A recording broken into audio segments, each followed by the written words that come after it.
You filthy, incompetent woman, look at this. Victoria Ashford's voice echoed through the marble hallway as she grabbed the crystal vase from the mahogany table. Do you see this water spot? This is unacceptable. Before I could respond, the vase came flying toward me. I ducked instinctively and it shattered against the wall behind me, sending glass shards across the imported Italian tiles I had just finished polishing. My name is Elena Martinez, and at 64 years old I never imagined my life would lead me here, dodging expensive objects thrown by a woman who had everything except human decency. For 3 years I had cleaned every corner of this 15,000 square foot mansion in Greenwich, Connecticut, surviving on the hope that my daughter could finish medical school back home. Mrs. Ashford, please, I'll clean it immediately. I started, but she cut me off with a sharp laugh that had no humor in it. Clean it? You should be grateful I don't throw you out with the trash. She stepped closer, her designer heels clicking menacingly against the floor. Her perfectly manicured finger pointed at my face. You people come here thinking you deserve the same treatment as real Americans. You don't. I had heard this song before. Not just from her, but from the looks in grocery stores, the whispers at the bank, the condescension dripping from every interaction. But Victoria Ashford had perfected the art of making someone feel invisible while simultaneously blaming them for existing. What she didn't know, what nobody in that house knew, was that I had started noticing things. Small things. The way she made sure to schedule her meetings with the tennis instructor when her husband traveled. The mysterious credit card statements she hid in her private office. The phone calls she took in hushed tones in the garden. 3 months ago, something inside me shifted.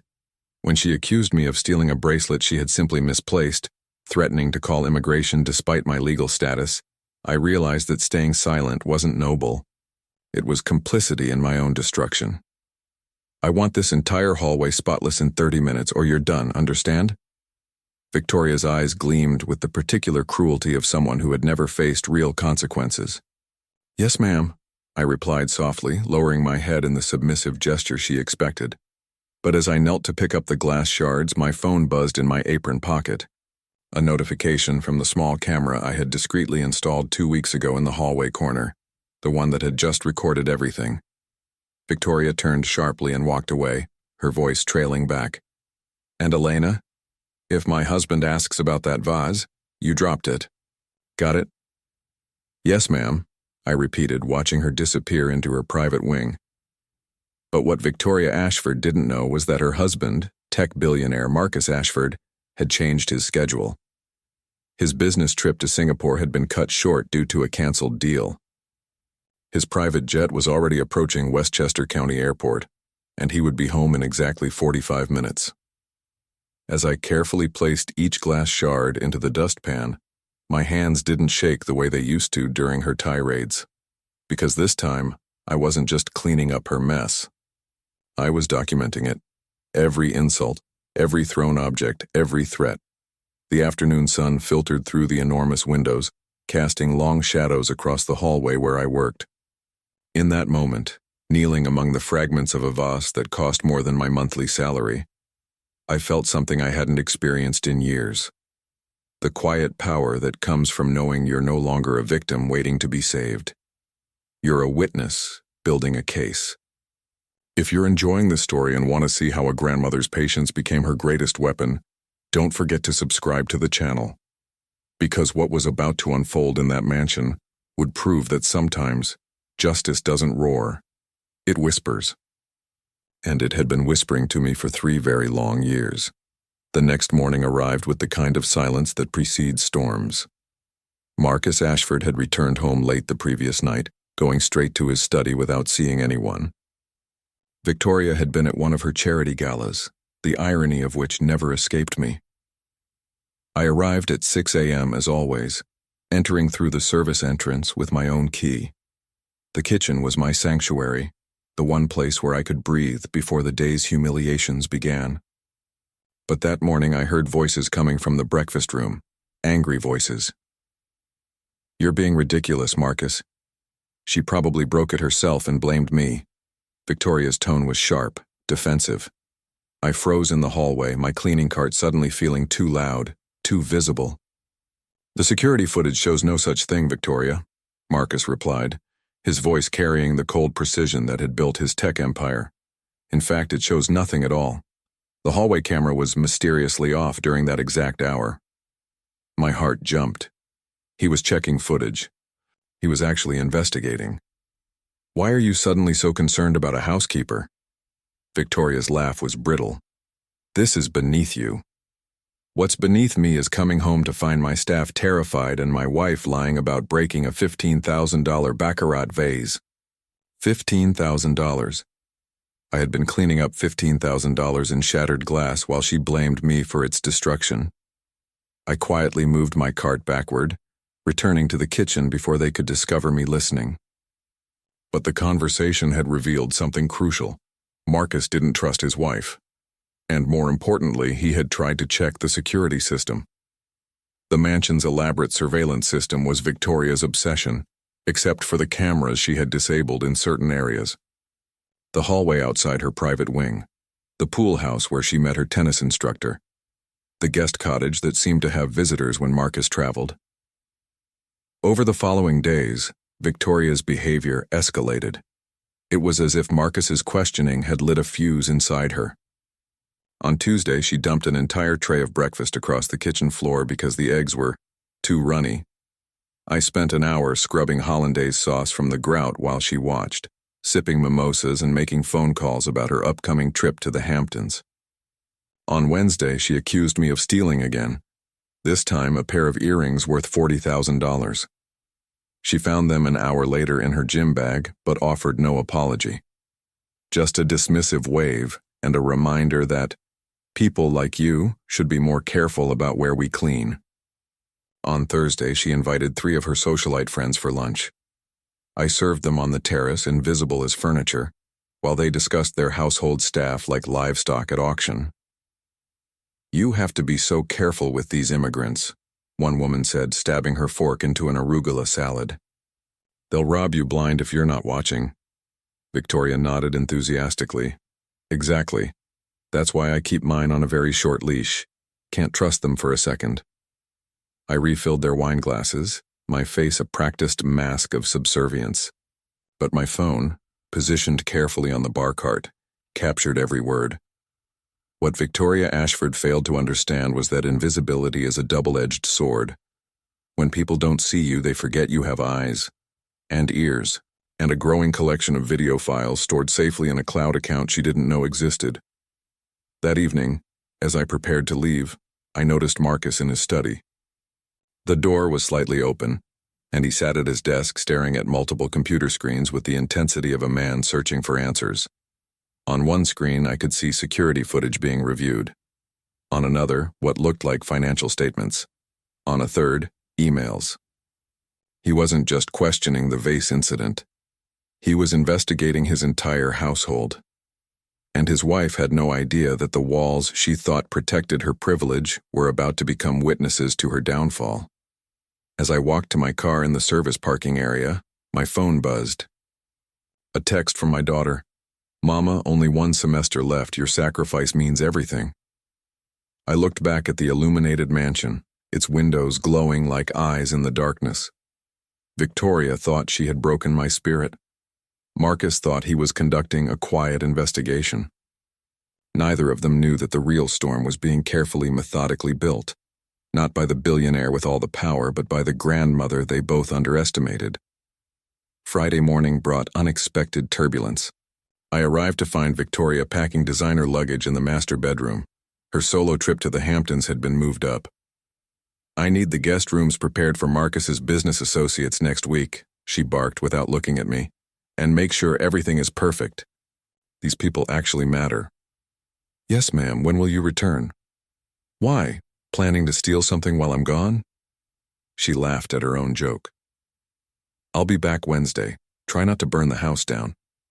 What she didn't say, but I had overheard 2 days earlier, was that her tennis instructor would also be in the Hamptons that weekend.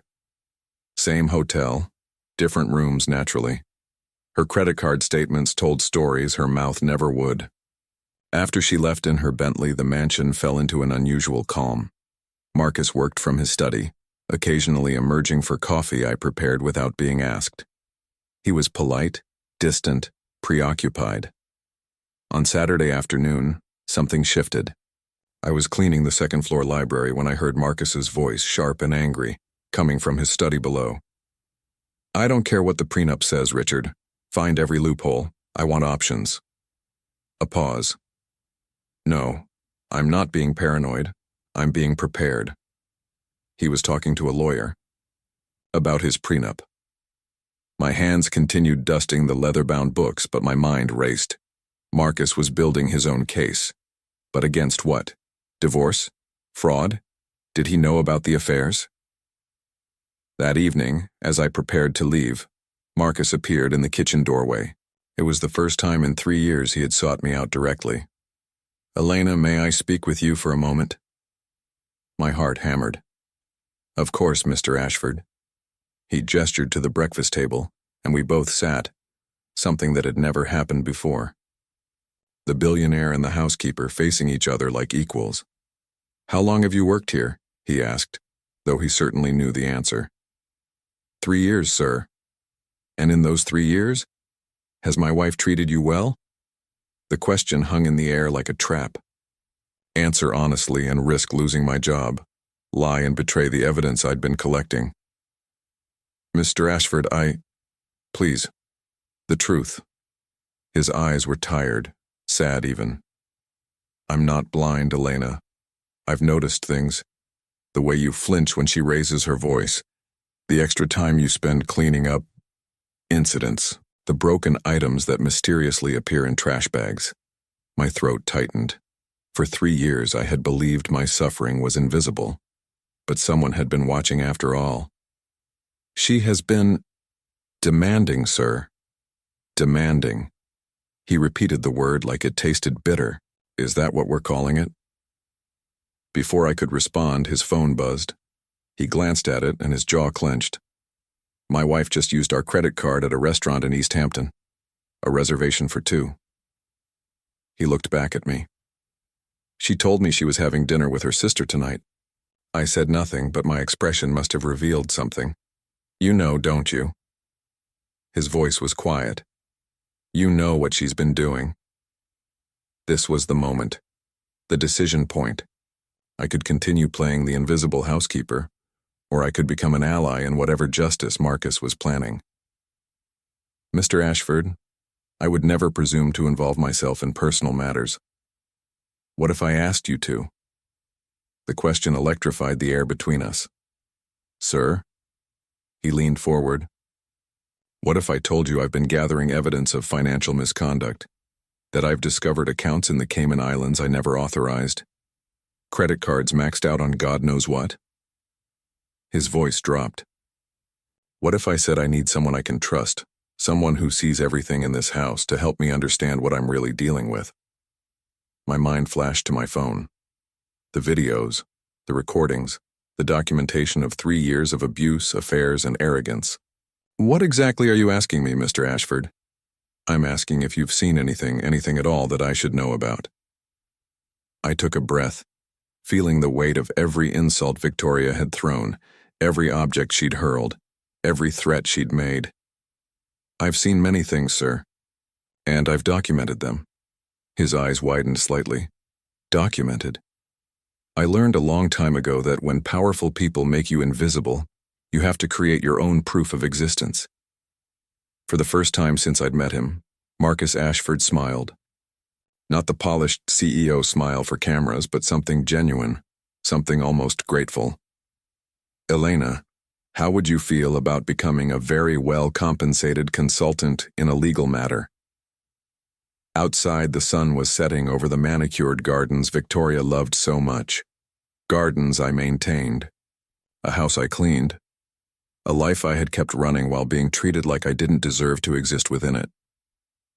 "I think, Mr. Ashford, that would depend on what kind of consulting you need." He pulled out his laptop and turned it toward me. On the screen were financial statements, email threads, security footage gaps, and a timeline that painted a picture of systematic deception. "I need someone who knows this house better than anyone, someone who's been watching when everyone thought no one was looking."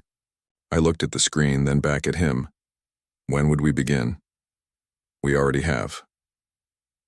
The next 72 hours transformed me from invisible housekeeper into something Victoria Ashford would never suspect, the architect of her exposure. Marcus's lawyer, Richard Chen, arrived Sunday morning with a briefcase full of legal documents and a forensic accountant named Patricia, who spoke in numbers the way poets speak in metaphors. We worked in Marcus's private study, the door locked, the security system temporarily disabled in that wing. Mrs. Ashford has withdrawn over $2 million in the past 18 months, Patricia explained, spreading statements across the conference table. Cash advances, wire transfers to accounts in 3 different countries, and purchases that don't match any household inventory. Marcus's face remained stoic, but his fingers drummed against the mahogany. Where's the money going? That's what we need to determine, Richard interjected. But combined with evidence of infidelity, this could void the prenuptial agreement's infidelity clause entirely. They both looked at me. Elena, you mentioned documentation, Richard said carefully. What exactly do you have? I pulled out my phone, connected it to Marcus's large monitor, and began the presentation I'd been unknowingly preparing for 3 years. Video after video played, Victoria throwing objects, Victoria screaming insults, Victoria on the phone coordinating meetings with her tennis instructor, Victoria bragging to friends about hiding purchases from Marcus, Victoria instructing me to lie about broken items. The room fell silent as the final video ended, the one from Friday morning, where Victoria told her friend on speakerphone, Marcus is too busy building his empire to notice I'm dismantling mine. By the time he figures it out, I'll have enough hidden away to disappear if I need to. Patricia whistled low. That's conspiracy to commit fraud. Marcus sat back, his expression unreadable. How long have you been recording? 6 months systematically, sir. But I have written records going back 2 years. Why? His question was genuine, not accusatory. Why did you stay? The answer caught in my throat. My daughter. She's in medical school. I send her everything I can. If I lost this job without references, without documentation of why... I met his eyes. Nobody believes the housekeeper over the billionaire's wife. I needed proof I wasn't what she claimed I was. Richard leaned forward. Elena, would you be willing to give a deposition? Testify if necessary? Fear flickered through me. Immigration status, retaliation, the power imbalance. It all crashed down at once. She's threatened to call immigration multiple times, I admitted. Even though my status is completely legal, she knows fear is a weapon. Not anymore, Marcus said quietly. Richard, draw up an employment contract for Elena, consultant position, $50,000 signing bonus, full legal protection. He looked at me. You're not just a witness, you're the key to everything. The words didn't fully register. $50,000? That was more than I made in 2 years. Mr. Ashford, I can't. You can, and you will. His voice was firm but kind. You've endured 3 years of abuse while maintaining this household impeccably. You've documented evidence that my own security system missed. You've been more loyal to the truth than my own wife has been to our marriage. Patricia began typing rapidly. We'll need to cross-reference the timeline of verbal abuse with the financial withdrawals. If we can prove she was funneling money while simultaneously creating a hostile work environment, it demonstrates a pattern of deception. Over the next 2 days, we built the case like an architectural blueprint. Every insult matched to a date. Every thrown object correlated with a cash withdrawal. Every affair meeting aligned with a suspicious charge. Marcus hired a private investigator who confirmed what we suspected. The tennis instructor received monthly payments from an offshore account. The Hamptons hotel weekend, charged to a credit card Marcus never authorized. She created an entire shadow financial life, Richard summarized Wednesday morning. And she did it while abusing staff to maintain the illusion of control. Victoria was scheduled to return that afternoon. What happens now? I asked, suddenly aware that 3 years of invisible suffering was about to become very, very visible. Marcus stood, looking out the window at the gardens. Now, we let her come home. We let her believe everything is normal. He turned to face us. And tomorrow, when she least expects it, we show her that the person she treated as invisible has been the most powerful witness in the room all along. Richard handed me a folder. Your contract. Sign it. You're officially under legal protection as a material witness. She can't touch you. My hands shook as I signed my name. Elena Martinez, consultant. Elena Martinez, witness. Elena Martinez, no longer invisible. If this story of strategic justice is keeping you on edge, subscribe to see how a grandmother's quiet documentation became the evidence that brought down an empire of cruelty. Because sometimes the most powerful revenge isn't loud. It's meticulously organized. That night I went home to my small apartment and called my daughter. Mama, you sound different. What happened? Mija, I said, looking at the contract on my table. I think I finally stopped apologizing for taking up space. Victoria's Bentley would pull into the driveway in less than 12 hours, and she had no idea she was driving straight into the truth she'd spent 3 years trying to bury. Victoria returned Wednesday at 2 p.m., her Bentley purring into the circular driveway like a predator returning to its territory.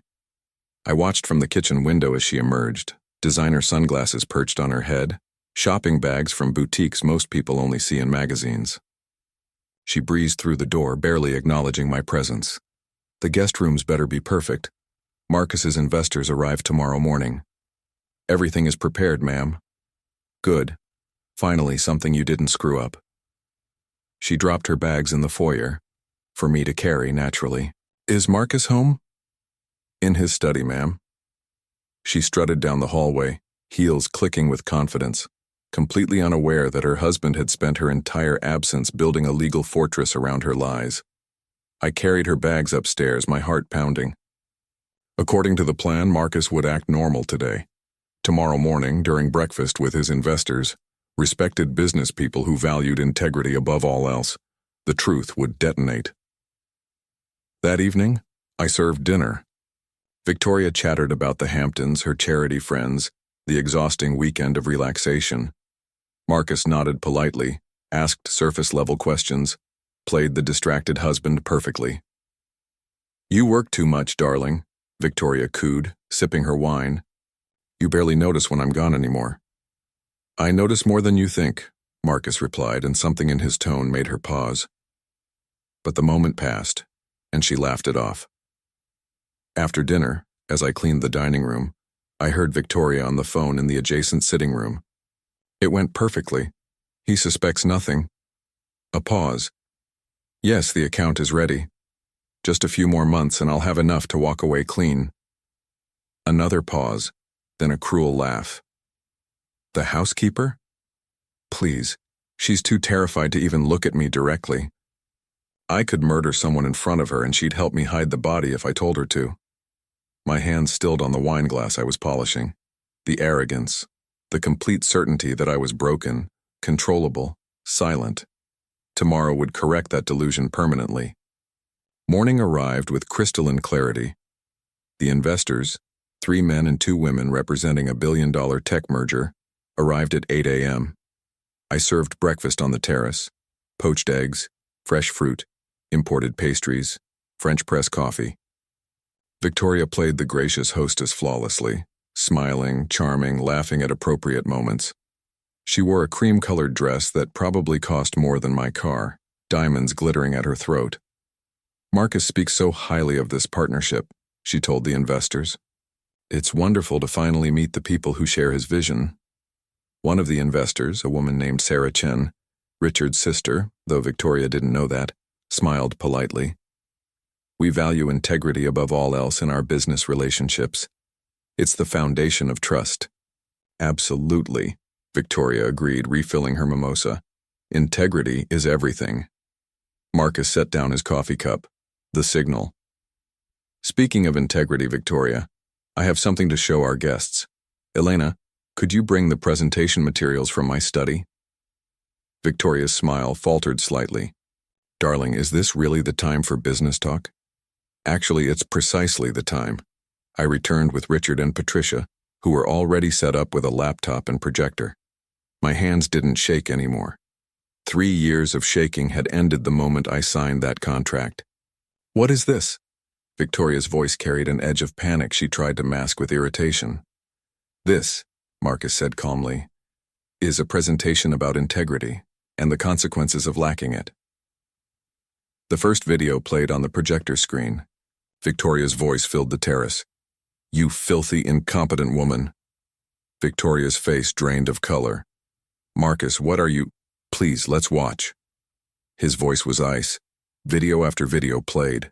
The thrown vase, the accusations of theft, the casual cruelty, the phone conversations about hidden accounts, the restaurant receipts from the Hamptons with her tennis instructor. The investors sat in stunned silence, their breakfast forgotten. $2 million, Patricia announced, distributing financial statements. Embezzled over 18 months through fraudulent accounts, hidden credit cards, and systematic deception. Victoria stood abruptly, her chair scraping against stone. "This is insane. You're going to believe the word of a housekeeper over your own wife?" "I'm believing documented evidence," Marcus replied. "From security footage, financial records, and yes, testimony from someone who's demonstrated more integrity in 3 years than you have in our entire marriage." Richard stood. "Mrs. Ashford, I'm required to inform you that criminal charges for fraud and embezzlement are being filed this afternoon. Additionally, the prenuptial agreement is void due to proven infidelity and financial misconduct." Victoria's eyes found mine, blazing with hatred. You did this."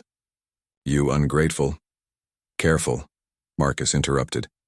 "Every word you say right now is being recorded, and Elena is under legal protection as a material witness.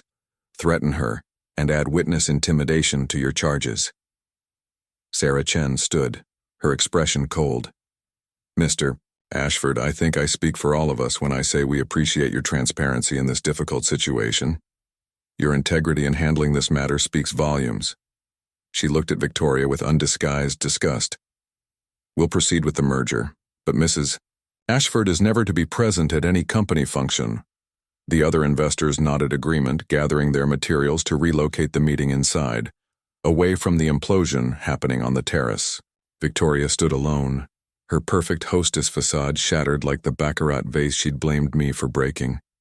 Her hands trembled as reality crashed down.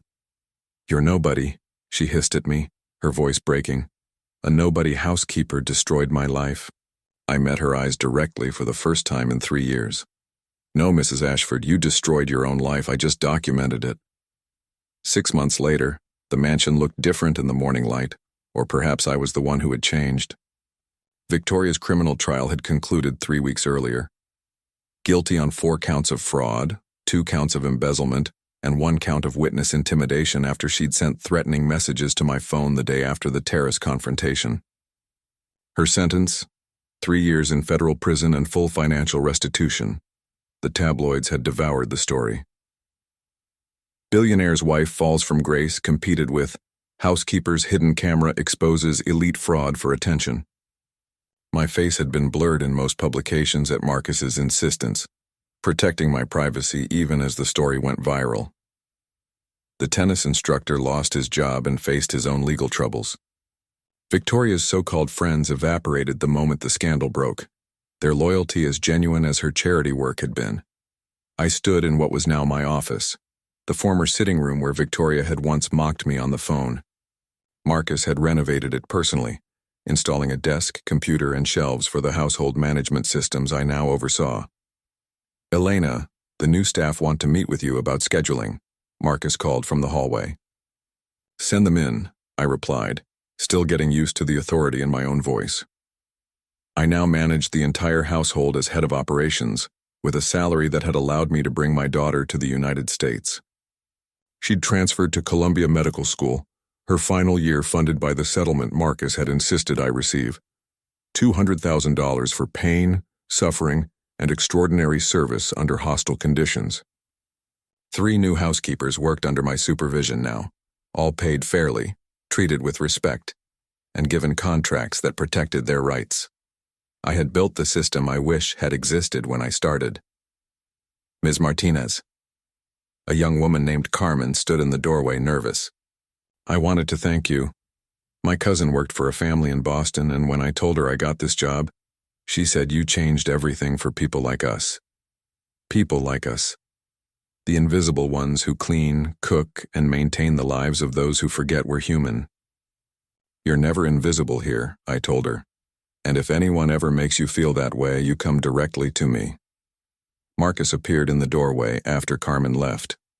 The merger finalized this morning. Sarah wanted me to thank you again. Apparently her firm is implementing new whistleblower protections because of what you did.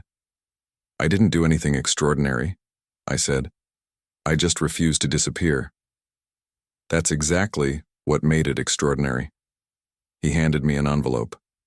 This came for you. Inside was a letter from a domestic workers' advocacy group asking me to speak at their annual conference about documentation and legal rights. They want me to speak publicly? My hands trembled slightly, old fears surfacing. They want you to help others find their voice the way you found yours. Marcus smiled. You don't have to decide now.